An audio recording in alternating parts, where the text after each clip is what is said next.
Welcome everyone to Paranormal Roundtable.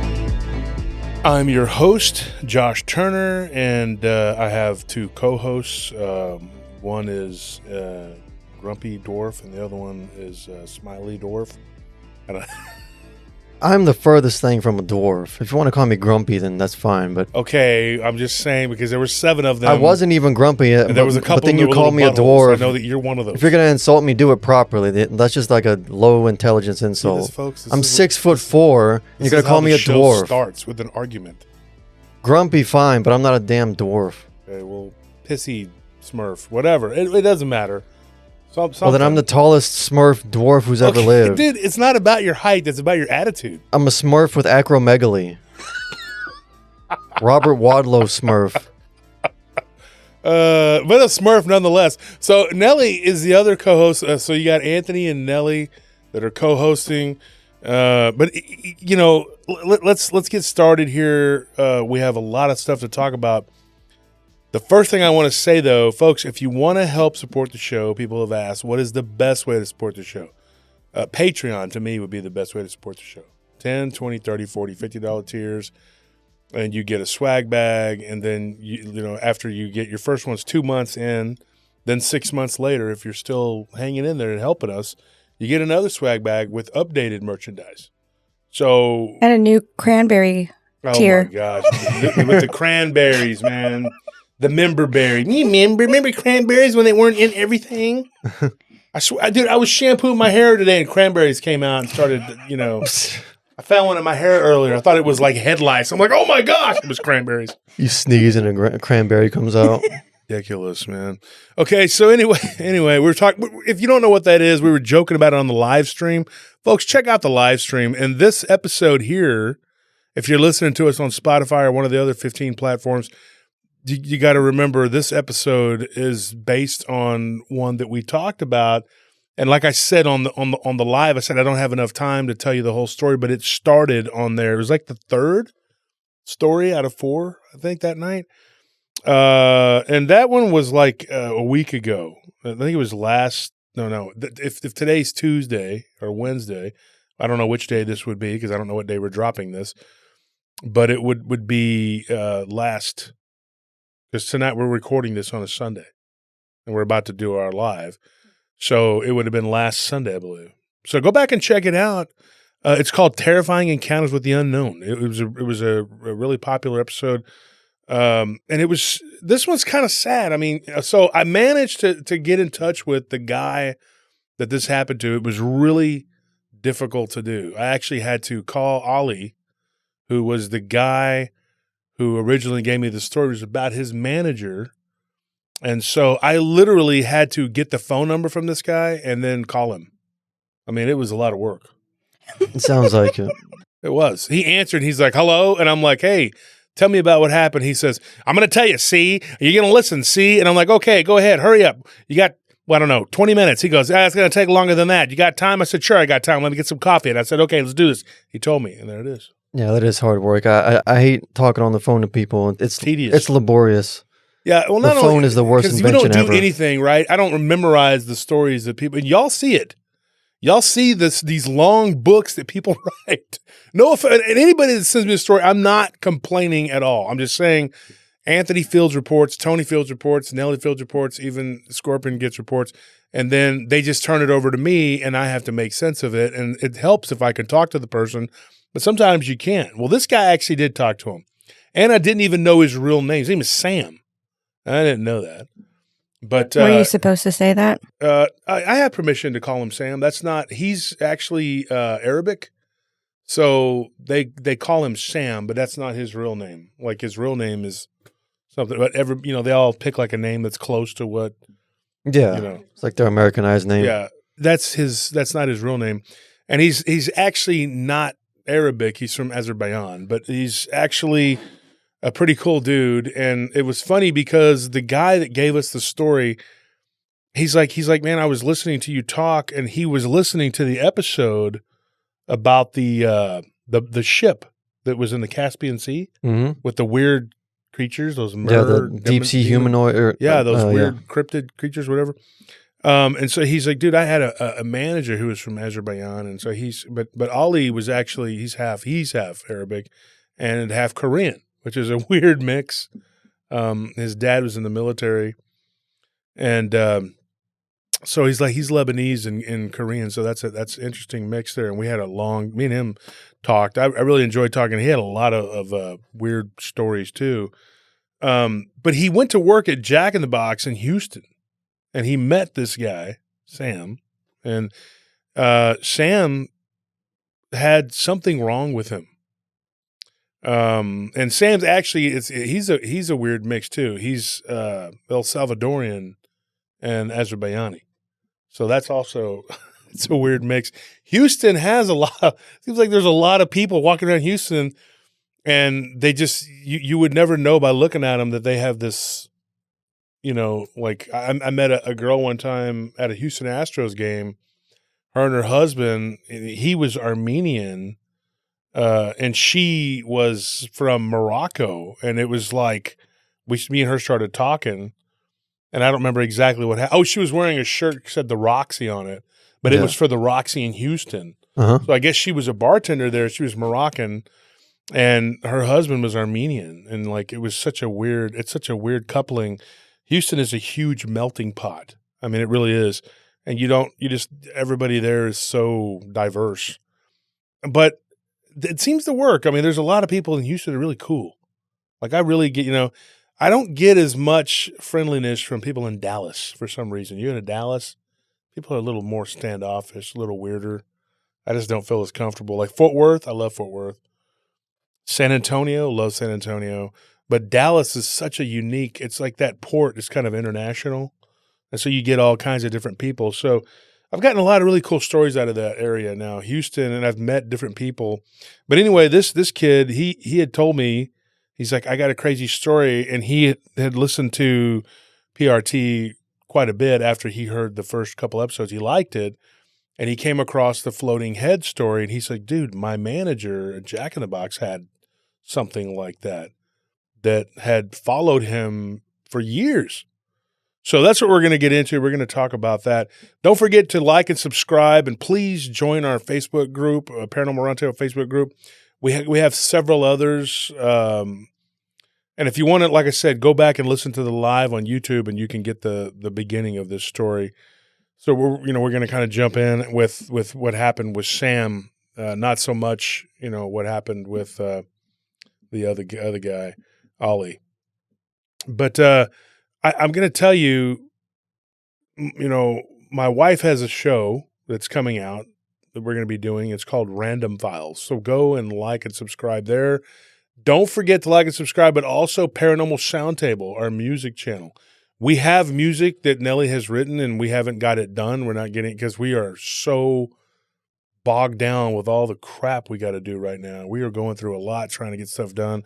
We're living in out in the middle of nowhere, and we don't know what's going to happen with the lease on this place because they're talking about selling it, and everything is just up in the air. It's all happening at one time. So it's amazing that we're still able to do the shows. I'm still doing everything I can to try to keep it together and still pump out the material and these encounters. And thank God that people keep sending stuff to us. And some people think, it's like a bother or a burden or whatever, because don't think that. Send as much as you can. Okay. We filled up the email once, and now we got a thing a couple weeks ago saying that it's almost 90% full again. So that is incredible to have that much. People really love to send us their encounters, which is really good. I think we probably get more than anybody around.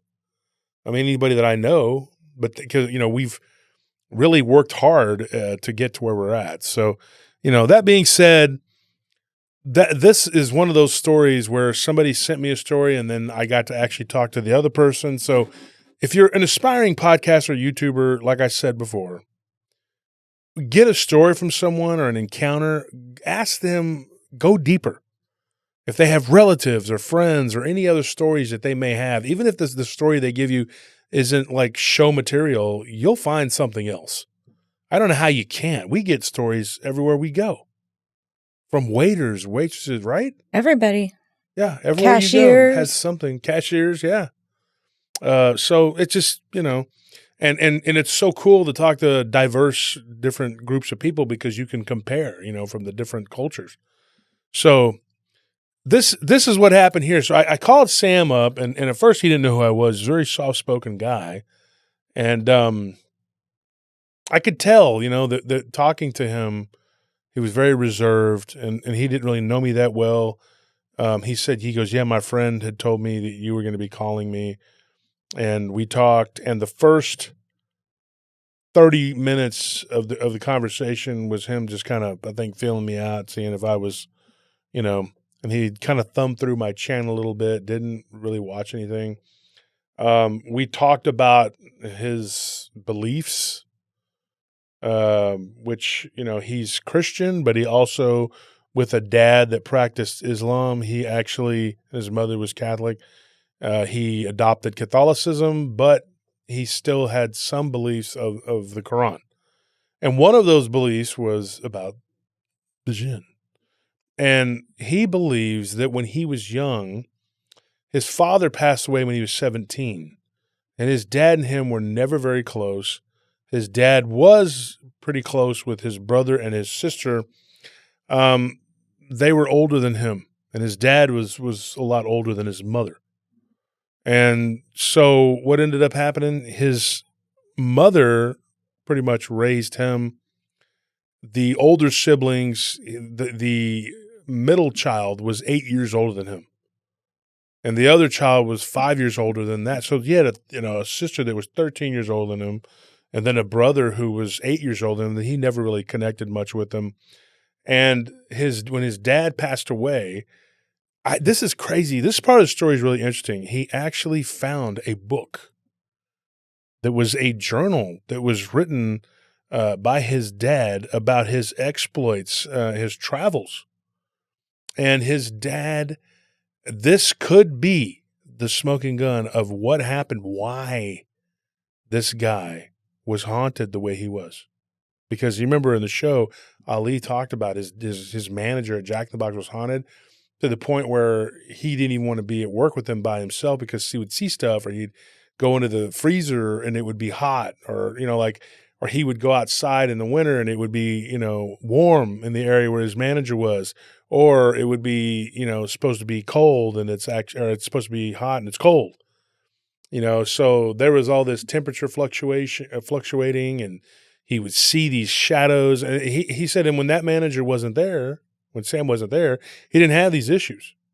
So it had to be something that was around Sam. So when I talked to Sam about it, and I said, can you tell me more about this floating head, demonic creature, whatever? Here's what he said. This is really weird. And now here's an interesting thing too. His girlfriend is Filipino, right? So that's interesting. His girlfriend that he's been with for 12 years is Filipino. So she was kind of talking in the background, and she's second generation. Her parents were from the Philippines, but she said she brought up the Oswing.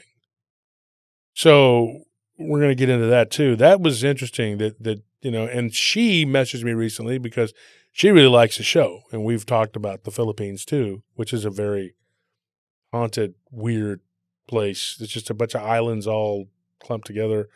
That's just haunted, and there's a bunch of underground caves. I think a lot of this stuff does come from the inner earth, like I've said before. So he found this book that his dad had written, and his dad actually worked in the oil field over in the Middle East, and he had gone to Saudi Arabia. When he was working for the Saudis, his dad was an engineer, and his dad actually had uncovered a really large, oil deposit, right off the coast, of, I guess, Qatar was where his dad was last, but when he quit working, and he retired. And when he had worked for the Saudis, they sent him to Qatar on a 3-month job or whatever to help them get something unscrewed that they had messed up. And so when he was there, and this is very interesting, he goes, my dad was given this amulet from a Kurdish Yazidi worker. that was to protect him against the evil eye. Now, this was off the coast, right? On one of these big platforms, those out in the middle of the ocean. And he said, why would I need this? He goes, well, there's been 3 deaths in the last 4 weeks, mysteriously. And so these different workers, in particular, this little group of Kurdish workers had said that they believed that there was witchcraft involved because the people that were dying, there were these Algerians who had gotten into it with these Turkish people. And the Algerians, he believed, had cursed those Turks, and everybody who had been killed were Turkish people. Well, the Turks and the Kurdish are not friends. So the first fingers were pointed at them because the Yazidi have a very odd belief. And so, and this is funny because Sam was like explaining all this to me, and I stopped him and I said, look, I already know everything, so I don't need you telling me all of this. And I was like, ugh. And then that didn't work. He just kept trying to explain. So then I got louder. I was like, oh, no. I know it. Yes, I know all about these people. Please. This is making me nauseous. And then he was like, sorry. And he changed course. And that's not what happened. Yes, it is. So Anthony's like, I was a witness to it. I heard it all. No, I told him, I said, look, you don't have to go into a whole, I know what the Yazidi, they believe in the peacock god. We've talked about that on the live stream. I'm not going to get into a whole, but whatever, because these are hour-long episode. If you want to know more about that, listen to the live streams. You'll learn a lot more. You'll become smarter and maybe a little dumber. Who knows? But the thing is, they believed that the peacock god was actually Lucifer, and that God had pardoned him for his rebellion and let him stay here on earth. And for lack of a better term, Lucifer terraformed the earth basically and turned it into his world. Peacock, vanity. Yeah. And so Jesus to them was like basically from the true God. And when he says that the world belongs to Satan, that's who they're referring to, right? But to them, Lucifer is not the bad guy. The Shaitan are different than Lucifer. Whereas to us, Lucifer is Satan, the Shaitan, whatever. But it's a title. Well, it's a difference of opinion to the point where some Muslims and Christians do not like the Yazidi at all and look at them as Luciferians, which is actually distinctly different from the way they believe. But it doesn't matter. People get confused. It's translations and blah, blah, blah. Some of it's literal, some of it's not, and then you have a recipe for problems. And on these oil rigs out there, there's all kinds of different people that work out there. There was a group of Nigerians out there who were also suspect, who had been had their pay cut and were pretty disgruntled. And so whenever this guy's dad had gone out there and he wrote about this case, he ended up getting this amulet or whatever that he wore on his neck. And he just said, you know what? It can't hurt. So he tucked it in his shirt and he wore it. And then he went about the business of trying to figure out who needed to go and what they needed to do, bring in more people. Because you have to train. These people have to be trained. You can't just bring some guy out there and go, here, work on this oil rig. Don't get killed or get everybody. People die. And you have to have engineers and people who know how to drill and all this other stuff. So, he was out there getting things fixed, getting things worked on. He was there for 2.5 weeks, almost 3. But he was in Qatar for 3 months. When he went back, everything got fixed. 2 people got arrested in connection to suspicious deaths, but then they were released by the Qatari people, let them go. They owned the oil rig, the government did. This company that worked for the government, and they were, acquitted, like they were let go. There was not enough proof, circumstantial evidence that they were responsible for this. The Turkish government was upset. And so he goes into a market and he's wearing that evil eye. What's interesting about this part is that Sam told me, he goes, my dad had it tucked into his shirt. And this blind woman reaches up and touches his chest and tells him, she's like, pulls the amulet out and says, take this from your neck and bury it. And she's like, this is a curse. This is not a protection. She's like, the person who gave you this has blood on their hands. He goes, and then it was like that moment, when he goes, my dad's writing says, at that moment, I knew that I had been deceived. And so he immediately called the authorities and he called the people on the platform and said, you need to check out this one particular guy. And his name was like Imreen or something like that. Imreen, I believe is what he called him. And he said, you need to check out this dude named Imreen.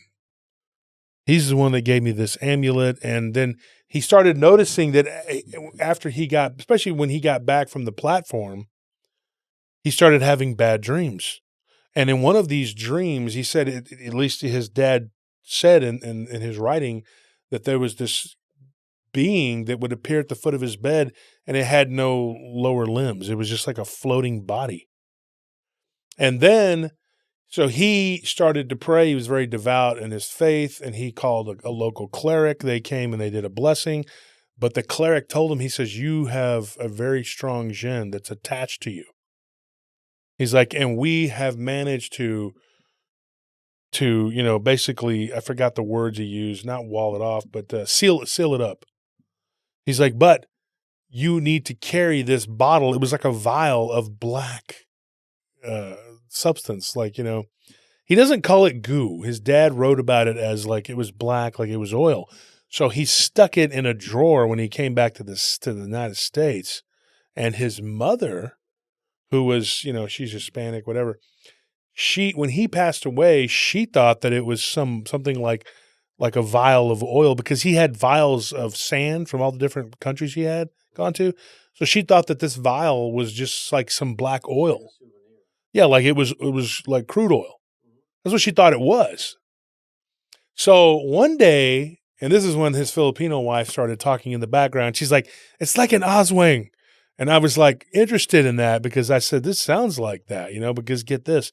So she takes the vial and they're moving from one side of Houston. They're moving out to the west part of Houston. And when they get this drawer opened, where they've taken a bunch of drawers and put them we just moved, we know. And where they put them in the U-Haul, whatever, the truck, he said that vial was broken. And that black stuff was oozing all over and dripping out of the drawer. And she could never get it clean. And she was amazed that little vial could hold so much of this substance. And it dripped all over a bunch of stuff. And he said, so they eventually just threw out everything that black sludge had gotten on, still thinking it was like some sort of oil, black goo, whatever. And I told him, I said, have you heard of the black goo? He didn't really know what that was. And I started explaining to him. And I gave Sam an assignment. And I said, Sam, you need to watch my show. Okay? Stop being stupid. And I'm joking, Sam. He probably is not listening, so I can talk bad about him.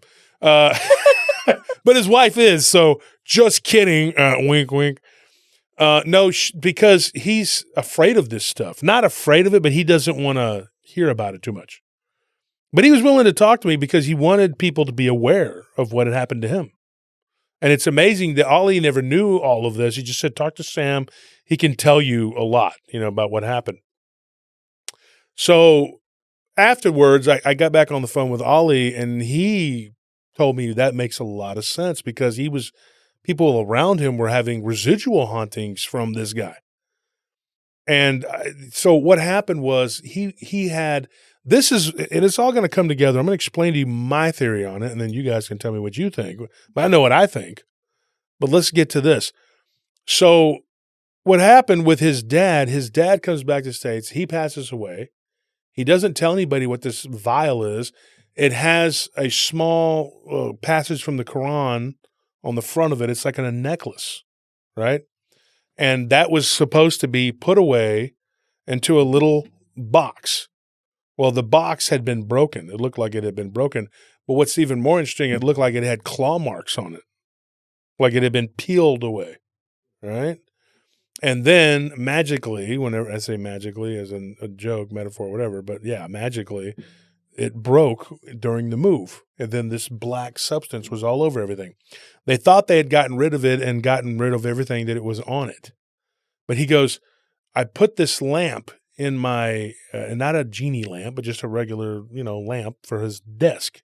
He's like, and so I stuck it on my desk and I'm working on my computer. He's like, and I'm like 24 years old, He goes, and I look over and I notice this black goo stuff dripping down from the lampshade. And I stuck my finger, and when it got on my finger, he's like, before that, my mom had gotten it on her, and she had gone and started having bad dreams and stuff. She'd cleansed herself, right? But then 3 years after getting that black goo in her, his mother developed cancer, and she passed away. So that happened right after when he was 27. But let's go back to when he was 24. He goes, and I get it on my fingers. He goes, and I had it on me. He goes, but I knew immediately that this right here was probably the strongest, like the concentrate of it, And he's like, because all the rest of it had been thrown away. He's like, and this was just like a black bead, like a bead, like it beaded together, my words. And he said it was like this ball of goo. And then it all started to kind of come together. It like all, there were like 3 little drops that came together in one big blob. He goes, and then it began to like move away from me. He's like, and I had my glasses on and I was staring at it real intently.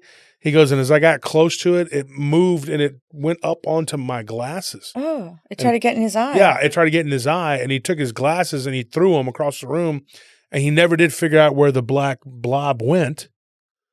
And then he was like panicking. He was like, oh my gosh, I need to do something, And so at that time he was dating this girl. They were going to college. He was actually working on his master's degree, whatever.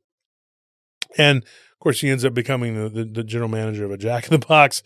But then eventually he got into his chosen profession, which is IT. So he talked to this girlfriend of his, and she believed very heavily, it's the Filipino girl, in all of this, and told him, she's like, you need to do something. You need to find that, you need to get rid of it, And so in the Filipino culture, they believe that you can take like a rooster, like one of these black roosters, and that you can, if there's something evil, like it'll attach itself to the rooster, then you kill sounds pretty horrible. You unalive the rooster. Yeah. And then you get rid of the darkness, right? Well, they take the rooster and they put it in his room. He thinks this is completely stupid. He goes, I think she's gone nuts. He's like, but then the next day the rooster was deceased. So we threw it out, and we thought that was the end of it. It was one of these black roosters, It killed the rooster? Well, something did. He doesn't know what. But he also said that it like ate a bunch of his marijuana. So I don't know if I'm joking. No, but I did ask him if he vaped or did, he was like, no, wouldn't do anything back then like that. This is back before that. So, this girl at the time, she was his like girlfriend, whatever. Now they've been married for, 14 years, whatever, 12 years, but they were just going out together, and then they would split up and then get back together. And like his wife said, it's like a love-hate relationship. She's like, I love him, but I hate him. And she said that he would never do what he was supposed to do to keep this thing under control. She said to them in their culture, it's like when you're afflicted by something like this, it's like you have to treat it for the rest of your life or it'll come back, And he said that is very much the case. It was very much the situation. Now, during one of these breaks between him and his girlfriend, Anita is her name, he ended up getting, like, they separated. She moved to like out of state, like she moved somewhere else, to somewhere in the West or the Midwest, I think like Indiana or something, and she worked as a nurse. And so they split up. So she went to go live with family up there. And for 3 years they were separated. He got married. He fell in love with this woman and he got married, and then she died tragically. I didn't ask how she passed away, but I'm assuming that it was a car accident, because he said the accident, and so I'm thinking it was a car accident. But anyway, then he reconnected with the woman he's with now, and they got back together. But he said during that time when he was with her, that 3 years, and he fully believes that whatever this entity was had everything to do with her death. But Anita, when she came back, like a couple years later, like I said, they stayed in contact, but then she was kind of like his true love. You know, they got back together. She was hell-bent on protecting them. And so when they did this ceremony or whatever to basically lock this, I'm going to call it a demon, away, they took it apart to where it was no longer like an entire demonic entity. He would see what looked like the head and shoulders of this being. There was no longer like a midsection. You know what I mean? Yeah. Like, you remember how he couldn't see the lower legs or whatever? And this thing would show up at his bed and speak in a weird language, which he did not understand, but he knew what it was saying. Does that make sense? Like, he was telling me, you know, when he asked me the question, does it make sense? I say, hell no, it doesn't make sense. Are you crazy? What are you talking about, dude? He just understood. I'm hungry for sourdough jack and some egg rolls and all. I did say that actually to laugh. He goes, yeah, me too. And That's like, some special black sauce. He's like, I ate enough of them though to last a lifetime. Can you imagine if he would have fell asleep on the desk and it got in his mouth? Oh my gosh. Well, here's what happened, right? So he has this black goo problem, whatever. He never sees it again, but this entity starts appearing to him and his mother in this house they were living in, and they're renting in this townhome, whatever. And he goes, we'd be downstairs and we'd hear boom, boom, boom, boom, boom. It sounded like a herd of elephants running around upstairs. We go up, there's nothing up there. He's like, and I only saw the entity twice, full on, with my own eyes. Once was in the mirror. He goes, oh, this gives me chills. He gets out of the shower. He's getting ready to go out on a date with the woman that he had ended up marrying. He said, we met, and then 2 months later we were married, and then, 3 years she had the accident, and then that was it. And then a year and a half later, Anita moved back, and then they got together and stayed together. And so she had told him because they stayed friends, him and his now wife, that he needed to do something to protect his wife, because this thing, whatever it was, kind of knew that Anita was trying to stop it. So it was appearing to her. It was still coming around and doing whatever it was doing. And this thing, when he saw it in the mirror, the first time he saw it, he said it was about 2 months into this whole, these attacks he was having, right? His dad had wrote about it in his little journal that he had, but it was missing part of the journal. There were pages coming out of it, How convenient. Yeah, well, it was just all over. There were just missing pages. It was an old book that his dad was a writer. His dad had written stories, of things that he had seen, and he's going to give me some of those. I'm going to look through them because he saw some weird things. Those papers weren't near the black goo at all? So yeah, no, they were not around the black goo that I know of. Because I don't want anything sent with any speck of that stuff on it. No, it's not like that. He's gonna send me photocopies of it or whatever. Okay. And like I've gotten lots of cursed papers and stuff. Okay, just calm down. Good to know. All right, okay, we're gonna move on. So now you got me worried. Now, what? I can't read cursed books no more. Okay, great. Now what can I do now? Let me know what I can and can't do. All I was worried about is a speck of that black goo on one of those papers, and you're sitting there. He sent me a vial of some. I drank. Reading it, and it's on your hand, and then you pick your teeth. Was I not supposed to drink it? I mean, it's black goo. That's exactly what you were supposed to do. Good job. Yeah, I won't get sick now, though, according to what they tell us. Okay. So, anyways, this whole thing, was like, it was obvious to me. It was obvious that this is what it was. There was a curse, and I'll put it together. When we're done here, I'm going to tell you what I think happened. But before, let me tell you what was going on.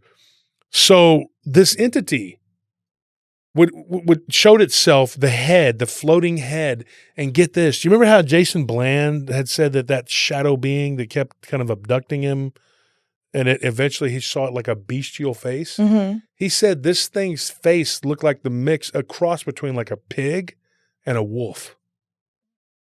And it was like, and it was floating. And it had these weird ears, but it had like what looked like human-like ears on the side, but then it had these overlapping like points on the top of its head that didn't look like horns. It looked like wolf ears. So it was like almost like two sets of ears. And he said one of the most disturbing features too was that it had 4 eyes. Like, 2 on each side, like on top of each other. Oh, that's so weird. And he said they looked distinctly different, the eyes, like 2 different creatures melded together. And he said that it didn't speak, but his mouth was moving. The next time he saw it, because he saw it multiple times in this, like what he believes was a dream, but I think it was that in between, dream state he would see when he would wake up. The next time he saw it full on, it told him in English, it said, "Where is my body?" No. And he was like, "I don't know. I don't have it." And it says, "Bring me my body." He talked How to the it? hell am I supposed to find and then that? And then it said, "I want a body." And now his girlfriend that became his wife, whatever, Anita, she told him, she's like, "This is like an Oswing. They can detach their head from the body. They can detach the upper body from the lower body. So if you take apart this thing and any part of it can escape, it's kind of like the Dybbuk that the Jewish people have."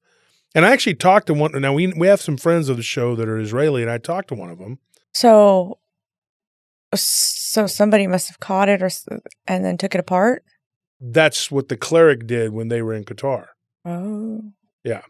What's interesting about Qatar, and it used to be known as the Hermitite Kingdom, and I've talked about it on the show, and they fought a race of beings, Ibn Said, whatever his name, I can't remember his whole name. You remember him from from the 800s or whatever? He fought a race of beings called the Adharit, which were these dogman. I kid you not, folks. This is a matter of record. Okay, we talked about it on the show.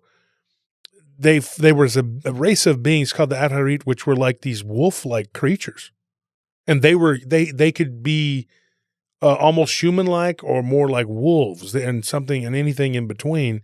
But they had flesh and blood bodies, but they were jinn. And when they killed them, they turned into a black smoke, which was like destroying them because jinn are made of smokeless flame. So you're extinguishing the smoke, or the flame. So if there's a smoke, they're no longer alive, basically. But that is still an evil essence. A lot of these, in particular, oh gosh, what are they called? The mystics, the Sufi. They have a belief in that energy. It's that ether black energy, and it can be taken and concentrated into like a substance.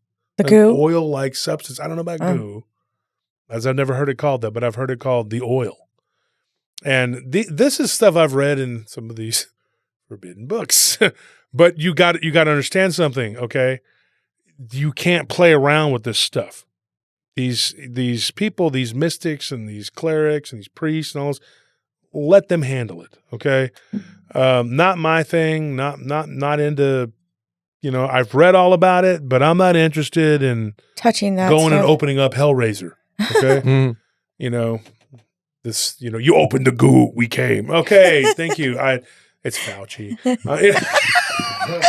But it's really weird though. So like you look at this case, and he's sitting here and he's telling me this is why it's so important to do, I don't know what you would call this, paranormal journalism, I guess, like going in and getting to the bottom of it and talking to this guy, because otherwise it's just a story that was given to me secondhand from his employee at Jack in the Box, So he was managing Jack in the Box, running a Jack in the Box, and getting his degree. Like, this guy's a really smart guy.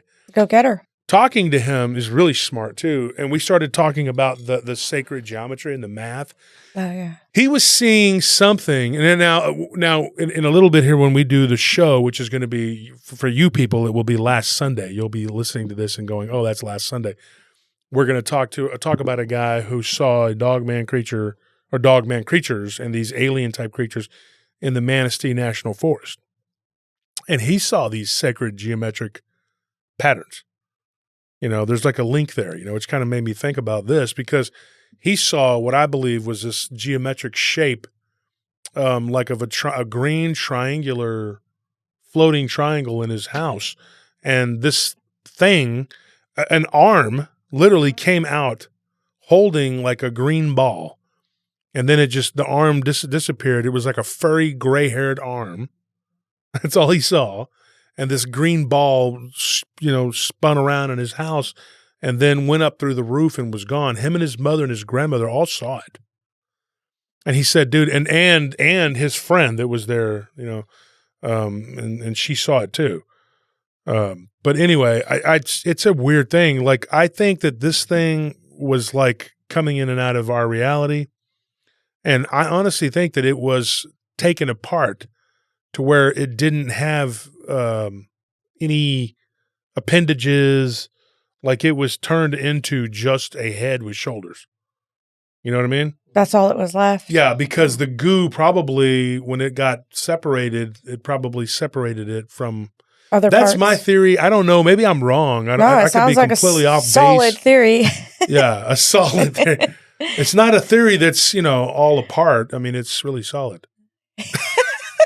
So yeah, we need to quit joking around. Let's just about take these this things. apart and examine it. Yeah, let's not talk. Let's not joke around too No, much. okay, sorry. You know, Nelly, shut up. Okay, that's part of that disrespect I'm hearing about. Yeah. Disrespecting her. Look, you dang fool woman, stop talking and interrupting and such. Need to be washing dishes and such and whatever else. Well, I'll get me a dishwasher. Can't stand these women what That can one, do math. the dishwasher in that trailer is not good. Can't stand these women what can do math and such. They need to be taught a lesson. Dang witches. Well, we have no dishes now where we're living, so you don't need a dishwasher. No dishes, no witches. No dishes, no washing machine. We're like roughing it out there, man. There is a sewage puddle out there that we've been washing our clothes in. I hope we use truffles. He just stomps on it. You can't tell by looking at us on the show, but we smell horrible. Well, to be fair, whenever we get back to Austin, we just fit right in. Well, yeah, nobody here bathes either. They smell like patchouli and there's just pot. They're either patchouli. hippies or homeless people. And there again, they smell like BO, patchouli. Well, and that's pot. why they asked me to leave the store the other day. No, I'm kidding. I think that they have that, like they're going to start bottling cologne, and they're going to be like, you're going to read the ingredients, and it's just going to be like sewage, body sweat, marijuana, and patchouli. Yeah, and that's just the smells, and it's going to be called Ode de Austin. Yeah, that's pretty much it right there, and it's going to have some, you know, wannabe Rastafarian, you know, white kid on there, like, hey man, and they got to put a skateboard in his hand. You got to make it smell like pee too. Pee, ammonia. This is making me nauseous. Okay, so back to Sam's troubles here. Yes. So what ended up happening with him? Okay, he goes to his grandmother takes him to the church. She's Catholic. The priest comes to the house, and he says, "You have a." He lays it out there. He goes, "I believe," and he goes, "And I'm not really qualified to make this call." He goes, "But I believe this is a demonic infestation. Like you have something going on here." And he's like, "No crap. I could have figured that out." You know. He goes, "What do I do about it?" And they were like, "What do you do about it?" Pray, and he goes, "We can try to move it up the chain and try to find somebody who can help you." So he started going to another church, and his girlfriend, you know, was Catholic too. And he said, we started going to another church. It was a non-denominational church, and we met this guy, and we talked about it in this Bible study group about the demons and their attachments and addiction, people having addictions. He goes, and I had a nicotine addiction, and I was trying to break it. And he goes, and then it got into this weird thing that was in my house. He goes, and I spoke up when somebody started talking about seeing a shadow walking around in their house. So he said, my girlfriend's nudging me, and she's telling me, you need to speak up, say something about this thing that's, you know, going on, what's going on. And so he saw this thing, like I said, he saw it twice, full on, and heard it speak, and it was very real. And he goes, it would follow me at work. He goes, I didn't see it again unless I was asleep. And it was coming to me in that dream state, And he goes, but my workers were seeing it, including Ollie. He goes, and this other guy that was there named Sean. They were seeing it. And then there was this woman named Mary that worked there too. And she saw it. And she was very superstitious too. She was from Mexico. And she said, my mother is a curandera. And maybe she can help you. So he went to this curandera and she did the egg or whatever. And of course, the egg turned completely black. And then after about a week, he's like, it felt like I was cured. There was nothing going on. I felt completely relaxed and completely just at peace. He's like, but then I started having bad dreams, nightmares all over again. He goes, and I would see the woman that I had gone to, Mary's mother. And I don't remember what her name was. I can't remember what her name was. Started with like a C or a K, something like that. But he said that he would see this wolf-like, pig-like creature, like chewing on her, devouring her. And like in one of the dreams, he walked up in a parking lot, which was the parking lot right there by where they worked. There was a pizza place right down on the other side of it. He goes, when we go out there to take the trash out, and I see the guys from the pizza place, and he goes, I couldn't even tell that it was a dream. It was like it was real. He's like, and they were like, oh, man, look at that. He goes, and they go behind the trash can. There's this wolf-like beast with this bear-like body, but it kind of looks like a pig in the nose, He's like, and it's chewing on the woman, and she turns her head, and she says, help me, like that. And then he wakes up, and he's like, oh, my gosh, it was a dream.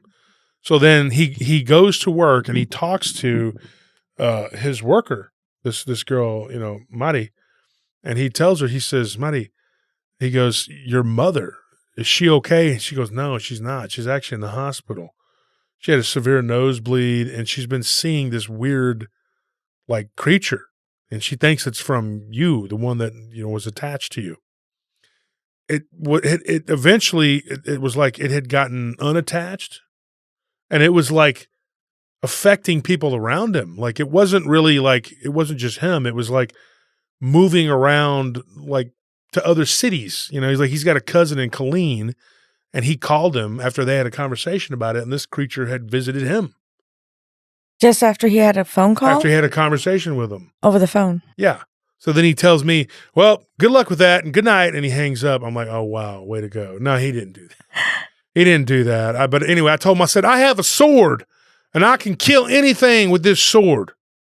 And he tells me, yeah, good luck with that. Sure. But no. I'm going to kill him till he dies. I'm going to kill it till it dies. We'll kill it to death. Till it dies from it. Death is the number one cause of dying. It's going to die from being killed. I killed it. Kilt it. I seen it, and then I killed it. That's what happens. When you mess with the right, you get the left. Whatever that means. Bada bing, bada boom. It's got a sort of a Joe Dirt feel to it. But, it's to me, this is what I think. I think that his dad was cursed by somebody on that platform to cover up their crimes. I believe that necklace he was given was probably, it blinded him to the truth. I think innocent people got blamed, and I think that guy, eventually he got picked up and taken in and questioned, and he got away with it, but he got deported. That's it. Nothing else happened to the guy. When he got back, though, that particular individual, when he got back to Turkey, he was arrested, and then they had him for a little while, and then they let him go. They had nothing on him because he had something, like there was something his dad had told him that he was connected to some murder or something there, in Turkey. So who knows what this guy was into? He's probably into some really bad things, and he lied, manipulated, and the investigation, there was investigators that were there. He was just the engineer, his dad, but he was working with the investigators to figure out how these systems were failing and people were dying. It was because that guy was doing it. So then when he goes to this cleric in Qatar, the cleric seals it up with the help of his friend. And then it gets, put away for however long. It's in a vial.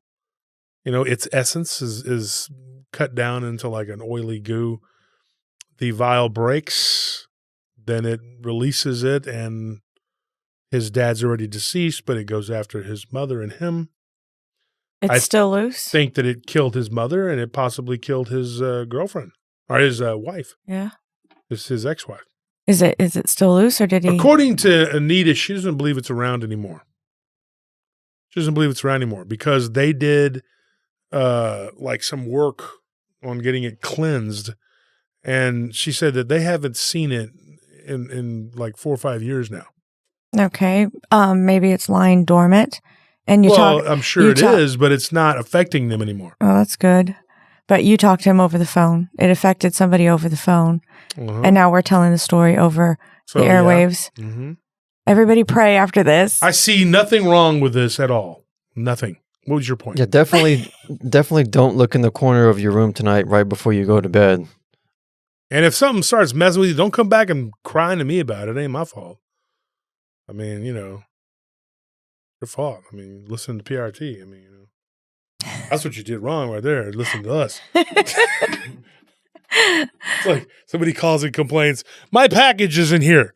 Well, you should have used the other guys. If you're watching, probably floating down the river. I don't even know why you use us. How long ago did you talk to him? It's been a few weeks, probably. I don't. Why? I'm just curious. Oh no, I'm not a couple weeks maybe. I mean, but there hasn't been anything in years now. I mean, nothing's happened. That's good. They went to the church and he got rebaptized. And there was a lot. He had a dream right after he got baptized when he reconfirmed his faith. And in his dream, he had a dream that this light came down from heaven and a hand came out and touched his head. And all of this darkness came off of him and just drained into the ground. I believe it. As soon as you said that. I mean, and when I talked to him, I felt like a peace. I could tell that he's been through a lot of suffering. And this has really made him suffer. But it's crazy how, if this is true, that this guy really could have, that this one person caused all this chaos, it's horrible to think that somebody could give you something. And thank goodness for the woman at the market, the blind woman who, it seems like them markets in the Middle East always have a blind woman. Yeah. They're always like a blind woman, stop, you're cursed. And you're like, again? I just wanted to buy this lamp that looks like it has an evil genie in it. Why are you stopping me? Gotta avoid these blind women ruining all my fun. I'm going to have to put that in the book. He's like, do not smoke this hashish. It will make your head. I get it. That's the whole point. And you just leave me alone. I'm calling the authorities. I thought you were just a nice, benevolent old blind woman. No, I'm a narc. I'm a snitch. You're going to jail. Jeez, that story took a weird turn. Anyways, folks, yeah, so that's what I think. What do you guys think? I mean, well, I'm glad he got baptized and that happened because that's a sign that it's actually no longer there. Where did it go, though? I think it got weak. I think it was already damaged, too. That's my opinion. Well, I mean, we don't know what these things are made. We don't know their physiology. We don't understand it. We have no clue. This thing had no body. But if it's a spirit, what does it need a body for? But then again, what if it's one of those subnatured or in-between metaphysical type beings and it wanted to manifest itself as like a dogman type creature, but it couldn't? You're probably like a low vibrational entity if you're like a spirit who requires a body. Mm-hmm. I mean, because that just doesn't make sense. If you're like a higher vibrational being, you've transcended the need for a body. Yeah, and what if, just spitballing, I thought about it, and what if this thing was like an egregore or tulpa, or something that had been manifested by this guy, or it was something that was just a low vibrational entity that had been trapped, and used. I don't know. There's so many possibilities, folks. Anyway, that's what makes PRT. You decide. You make up your mind what you believe. We here at PRT just give you the information.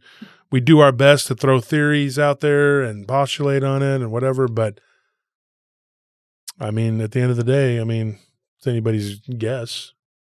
It sucks that this thing is, as far as we know, just lying dormant and never really fully went away, because I think that means that for the rest of his life, he's just going to have to cross his T's and dot his I's and be on the top, be on his A game with his behavior and with the way he's living his life. Because if he slips up, this thing could just be waiting for any end that he gives it to come back. Oh, that's scary. So, I mean, in that situation, you really have no room for error, which is really, really difficult when you're just a human being. It's like Abe with spiritual encrypted encounters. Mm-hmm. Abe C is, like he says, spiritual opening. You're giving it an opening. That's what it is. So, folks, that's it. Thank you for tuning in. Did you have any final closing remarks? Anybody? That's it. And we got to jump on our live now because today is Sunday, but you're listening right now. You're probably listening on a Tuesday or a Wednesday, depending on when we could get it out. But thank you for tuning in to PRT. Please like and subscribe. Join us on the lives. We do them every Sunday. We're going to start doing a Patreon interaction on Thursdays where we're going to do a Q&A and let people ask questions about particular episodes and things and get updates and stuff like that. You know, we don't put anything behind a paywall as far as the stories and things, but definitely for the Patreon members, we got to do something special for them, you know? Yeah, definitely. We do the swag bags. They are helping us. You can join and become a member and then enter into the giveaways on Sundays. There's the giveaway, you know? And, you join and become a member. It's like $5 a month, and you might win some delicious swag. I hear it tastes great. I haven't tried it. All right, folks, I'm going to let you go. Good night.